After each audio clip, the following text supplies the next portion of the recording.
अस्सलाम वालेकुम बच्चों, मैं उम्मीद करता हूँ कि आप सब खैरियत से होंगे। तो इंग्लिश का 10th ग्रेड का जो फेडरल बोर्ड का फर्स्ट टर्मिनल एग्जामिनेशन का आज पेपर था, उसकी आंसर की आपके मुकम्मल सामने है।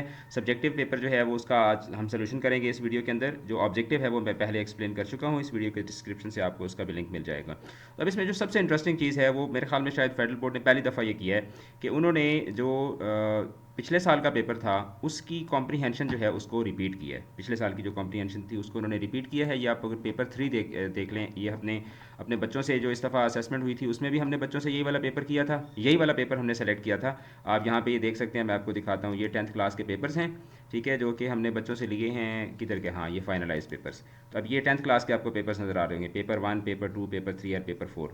5 पेपर हमने लिए थे, 4 जो थे वो सब्जेक्टिव थे, फुल पेपर थे, और 5वां जो था वो ऑब्जेक्टिव बेस्ड था। अब इसमें अगर आप पेपर 3 को मैं ओपन करता हूँ ना, तो पेपर 3 में मैंने बच्चों को ये वाला पेपर सेलेक्ट करके दिया था और उसी में से ही ये जो पैसेज है वो आया हुआ है। और इसके अलावा यही वाला जो पैसेज है, ये बेसिकली हमारा जो इस साल का गेस्ट पेपर था उसमें जो केपीके की बुक में scarcity of water in Pakistan है, उस पैसेज में से हार्ड एरिया में भी आया हुआ था, और उसी से मिलता जुलता पैसेज जो है वो उन्होंने सॉफ्ट एरिया के अंदर भी दिया है। अच्छा, अब इसमें मैं इसको आपको सोल्यूशन करवाता हूँ, लेकिन पहले हम इसका थोड़ा सा एनालिसिस करते हैं। अगर हम इसके सब जाते हैं पोइट्री वाले पोर्शन की तरफ, तो पोइट्री में मैंने जनाब ट्राई अगैन बताई थी, ठीक है। यहाँ से आप देख सकते हैं कि यहाँ पे यहाँ पे आप देख लें, इसमें द रेन, पीस, ठीक है, इन स्पाइट ऑफ वॉर, ये मैंने पैराफ्रेजिंग के लिए बताई थी, और पीस, अपॉर्चुनिटी, द रेन और ट्राई अगेन ये मैंने बताई थी कॉम्प्रीहेंशन के लिए। अब इसमें देखें कि इसमें दो आए हुए हैं, ठीक है। एक इसमें आया हुआ है वंस और ट्वाइस, दो you should fail, try again में से आया हुआ है, फिर उसके बाद ये रेन में से आया हुआ है, ठीक है। तो मतलब ये वाला जो पोर्शन है ये भी क्या है, हमारे गेस्ट पेपर में से आया हुआ है। अब इसमें जो सबसे मज़े की चीज़ है ना, जो मैं आपको बताना चाहता हूँ, वो ये है कि अब ये देखें, ये इंग्लिश की अकेडमी का जो पहला पेपर था, ये पेपर 1 है, जो कि इस साल हमने बच्चों से लिया था। ये चीज़ें आपको बताना इसलिए ज़रूरी है क्योंकि आगे आपने फर्स्ट ईयर में भी तो जाना है ना, तो आपको याद होना चाहिए कि भाई इंग्लिश की अकेडमी से हमने जाके पढ़ना है। ये हमारा फर्स्ट पेपर है। अब इसमें आप देखें कि फर्स्ट पेपर के अंदर मैंने इनको जो स्टैंजा यहाँ पे दिया हुआ है पैराफ्रेज के लिए, आप आज के पेपर में देख लें, ठीक है। आज के पेपर में वही स्टैंजा जो है वो यहाँ पे आया हुआ है, ठीक है। ये हमारा फर्स्ट पेपर है, ठीक है। एक जो task is hard, try again में से आया हुआ है, ये आपका ट्राई अगेन में से आया हुआ है।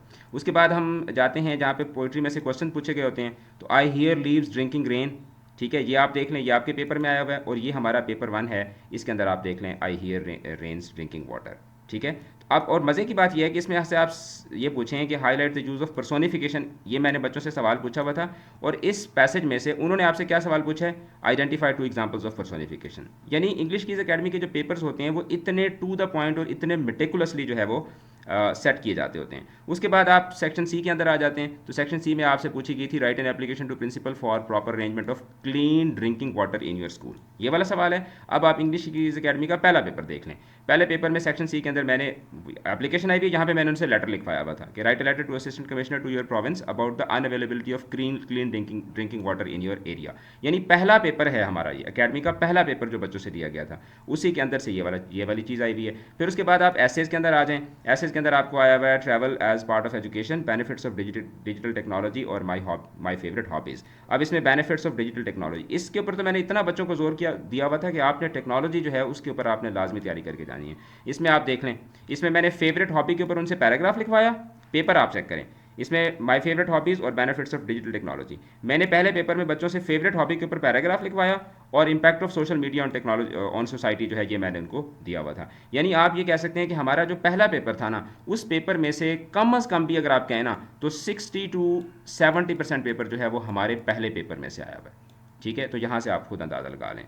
तो मैं आप सबको इनवाइट करूंगा इस वीडियो के थ्रू कि आप हमारे चैनल को सब्सक्राइब करें, हमारे कोर्सेज़ को ज्वाइन करें। आगे फर्स्ट ईयर के अंदर इंग्लिश की बुक भी वैसे चेंज हो रही है, तो आपने लाजमी हमारे जो कोर्सेज़ हैं, अकेडमी का नंबर इस वीडियो से आपको मिल जाएगा, उस नंबर पर रब्ता करें, नंबर पर कॉन्टैक्ट करें, आप हमारा नंबर सेव कर लें जब भी हमारे कोर्सेज शुरू हों, ताकि आप फ़ौरन जो है वो उसके लिए अपनी रजिस्ट्रेशन करवा सकें। तो अब हम चलते हैं जनाब पेपर के सोल्यूशन की तरफ। तो जो ये वाला आपका पैसेज था, इसमें arable, severe, unprecedented, critical, massive और एस्केलेट, ये वर्ड्स अंडरलाइन किए हुए थे, और लास्ट में ये सवाल था। बाकी तो सारे आपने खुद ही करने होते हैं ना, स्टूडेंट एफर्ट होती है। तो एरेबल का सिनोनिम क्या है, कल्टिवेबल, ठीक है, काबिल काश्त। एंटोनिम इसका क्या होगा, बैरन होगा। सिवियर इसका सिनोनिम क्या है, इंटेंस, और एंटोनिम इसका क्या होगा, माइल्ड। अनप्रेसिडेंटेड, अनपैरेलल्ड, जिसकी कोई मिसाल ना हो, तो इसका एंटोनिम क्या होगा, कॉमन। क्रिटिकल सिनोनिम इसका क्या होगा, क्रूशल, और एंटोनिम इसका क्या होगा, इनसिग्निफिकेंट, ठीक है, कॉमन। अच्छा, या नॉर्मल। अच्छा, उसके बाद मैसिव, इनॉर्मस, ह्यूज, बिग, और इसका एंटोनिम क्या होगा? स्मॉल। एस्केलेट, इंटेंसिफाई, इंक्रीज, और इसका एंटोनिम क्या होगा? D escalate. अच्छा, उसके बाद फिर यहाँ पे पोइट्री के अंदर आते हैं, तो पैराफ्रेज तो आपने सिंपल सिंपल पैराफ्रेज लिखनी होती है। यहाँ पे सवाल में आपसे ये पूछा हुआ था कि रिच एंड पुअर लीव्स किस चीज़ को सिंबलाइज करते हैं? So rich leaves symbolize rich people and poor leaves they symbolize poor people. इसमें पर्सोनिफिकेशन यहाँ पे आप देख लें कि leaves drinking rain, rich leaves, giving the poor beneath, तो ये सारी की सारी एग्जांपल्स हैं पर्सोनिफिकेशन की। अब यहाँ से आपसे पूछा गया था कि राइट टू पोएटिक डिवाइसेस, तो अब इसमें कॉन्टिन्यूस एज द स्टार्स, ये सिमिली है। नेवर एंडिंग लाइन, ये हाइपरबल है। 10,000 I saw at a glance, तो ये हाइपरबल है, ठीक है। और ये they stretch in a never ending line, इसमें हाइपरबल भी है, इमेजरी भी है। And twinkle on the Milky Way, तो मिल्की वे जो है यहाँ पे इल्यूजन भी है, और आप इसको इमेजरी भी कह सकते हैं। और इसमें tossing their heads in sprightly dance, तो इसमें क्या है? ये पर्सोनिफिकेशन है। अच्छा, उसके बाद हम चलते हैं ग्रामर की तरफ। तो पहला सवाल इसमें जो डू एज डायरेक्टेड में है, we have heard a strange story, तो इसको इंट्रोगेटिव में चेंज करें तो क्या होगा? Have we heard a strange story. उसके बाद नो बडी वॉज एबसेंट, तो इसको जब अफर्मेटिव में तब्दील करते हैं तो ये बन जाएगा एवरीबडी वॉज प्रेजेंट, ठीक है, क्योंकि ये नेगेटिव में है, नेगेटिव से आप इसको अफर्मेटिव में चेंज करेंगे। व्हाट अ डिलीशियस मील, अब ये क्या है? एक्सक्लेमेटरी सेंटेंस है, इसको जब आप असर्टिव यानी डिक्लेरेटिव सेंटेंस बनाएंगे तो ये हो जाएगा द मील इज़ डिलीशियस। उसके बाद I bought a new bicycle yesterday, इसको नेगेटिव में तब्दील करेंगे तो ये हो जाएगा I did not buy. Did के बाद हमेशा फर्स्ट फॉर्म ऑफ वर्ब लगती है। I did not buy a new bicycle yesterday. The teacher advise the boys to work hard, तो इसका क्या होगा? Did the teacher advise the students the boys to work hard, ठीक है, क्योंकि interrogative में तब्दील करना है। It is a horrible night, तो it is a horrible night, इसको जब एक्सक्लेमेटरी में तब्दील करेंगे तो ये क्या हो जाएगा? What a horrible night it is. या खाली अगर आप कहते हैं कि व्हाट अ हॉरिबल नाइट और उसके बाद एक्सक्लेमेशन मार्क, तो भी आपका सेंटेंस ठीक होगा, लेकिन करेक्ट वे ये है कि what a horrible night it is, इस तरह से बनेगा। उसके बाद the girl said the sun rises in the east, तो इसका अब क्या होगा? Passive voice, the girl said that the sun rises in the east. He said to me I do not believe you, he told me that he did not believe me, ठीक है, he did not believe me, do not है तो ये did not में चला जाएगा। अब the sun rises in the east, इसको हमने क्यों चेंज नहीं किया? क्योंकि ये यूनिवर्सल ट्रूथ है और यूनिवर्सल ट्रूथ का टेंस चेंज नहीं होता। He said to Abid go away, तो क्या हो जाएगा? ही टोल्ड और he commanded Abid to go away. She said I am very busy now, she said that she was very busy then, now जो है ये देन में तब्दील हो जाएगा। They said bravo you have done well, तो क्या होगा? They exclaimed with happiness that I had done well. उसके बाद ये वाला जो क्वेश्चन था ये हार्ड एरिया के अंदर भी बिल्कुल इसी तरीके से आया हुआ था। Silver is more plentiful than gold, ठीक है, इस क्योंकि यहाँ पे कंपैरेटिव डिग्री ऑफ एडजेक्टिव आपने लगानी है। The water of this wall, the water of this well is sweet, sweet का स्वीट आ जाएगा क्योंकि यहाँ पे कंपैरिजन नहीं हो रहा। Which is the dash animal in the world, पूरी दुनिया में, तो फिर क्या होगा? Comparative superlative degree of adjective होगी which is the most dangerous. Prevention is better than cure, your composition is the worst of all, ठीक है, superlative degree of adjective. She is a wise women, आ है ना, तो मतलब इसका मतलब है कि किसी किसी के साथ कंपैरिजन नहीं किया जा रहा। She is a wise women. उसके बाद जनाब लास्ट जो है, जो सबसे ज़्यादा आपको प्रॉब्लमेटिक लगता है, वो है ट्रांजिशनल डिवाइसेस वाला question. I am going to discuss a few reasons why practice is more important to master. अब वो कह रहे हैं मैं कुछ रीजंस बताने लगा हूँ। अब सबसे पहले फिर क्या आएगा? फर्स्टली आएगा, ठीक है, ये यहाँ पे आप लगा देंगे फर्स्टली। अच्छा, firstly the only way to truly learn a skill is by actually doing what you have to do in the real world. अब ये पहली हो गई। Secondly I think practice can be a fun way of putting in the necessary hours. अब ये दूसरी यहाँ पे आपको रीज़न बता रहे हैं, तो फर्स्टली भी हो गया और यहाँ पे सेकेंडली भी हो गया। अच्छा, फिर उसके बाद वो बता रहे हैं कि there are however some people who will disagree, मतलब कह रहे हैं कि कुछ लोग ताहम ऐसे होंगे जो इस चीज़ से इख्तलाफ करेंगे। तो यहाँ पे क्योंकि कंट्रास्ट बता रहा है तो यहाँ पे फिर क्या होगा? कंट्रास्ट के लिए हम लोग transitional device however use करते होते हैं for contrast.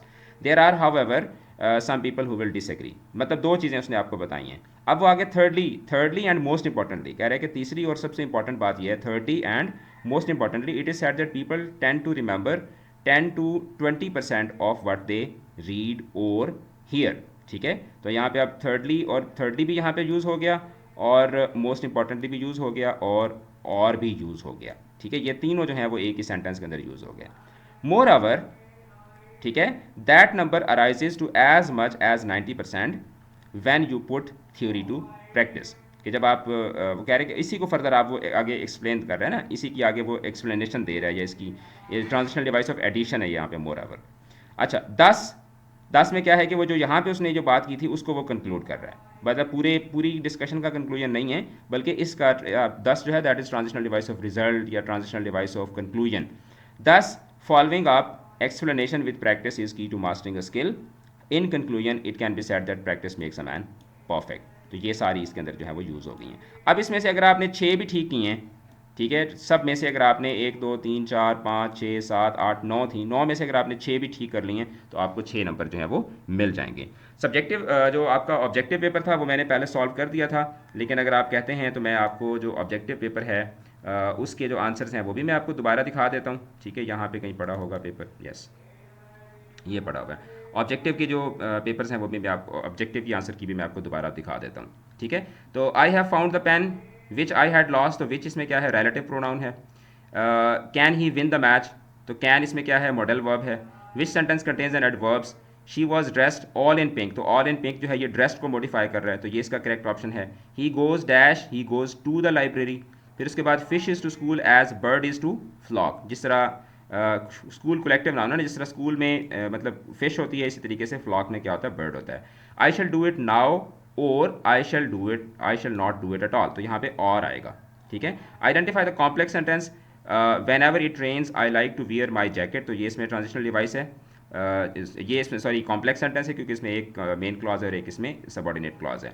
The athlete ran like the wind, तो लाइक द विंड से पता चल रहा है कि ये सिमिली है। If you dash hard you would have got, you would have got, तो वुड हैव गॉट है तो ये थर्ड कंडीशनल है। If you had studied, the synonym of current, current का सिनोनिम क्या होता है, अप टू डेट। उसके बाद he acted as if he had on that car, तो ही एक्टेड एज मतलब वो ऐसे उसने वो एक्ट किया जैसे वो कार उसकी हो, तो यहाँ पे ये पूरी की पूरी क्लॉज क्या है, that is an adverb clause of manner.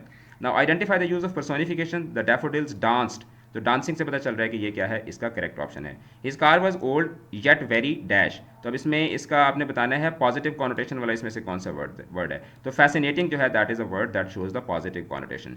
He return after an hour, फिर उसके बाद at that time he had been writing a novel for 2 hours, he had been writing, तो ये क्या होगा, ये पास्ट परफेक्ट कॉन्टिन्यूस टेंस होगा। Channel को ज़रूर सब्सक्राइब करें और जहाँ भी जाएं आगे, आप ज़िंदगी में जहाँ भी जाते हैं, आपने you are the ambassador of English Keys Academy, ये आपका चैनल है, इससे फ़ायदा आपने उठाना है, दूसरों को भी आपने इस चैनल को रिकमेंड करना है और इसको सब्सक्राइब ज़रूर करना है। जुड़े रहें चैनल के साथ, अपना रखिएगा बहुत बहुत ज़्यादा ख्याल। ऑल द बेस्ट, खुदा हाफिज़।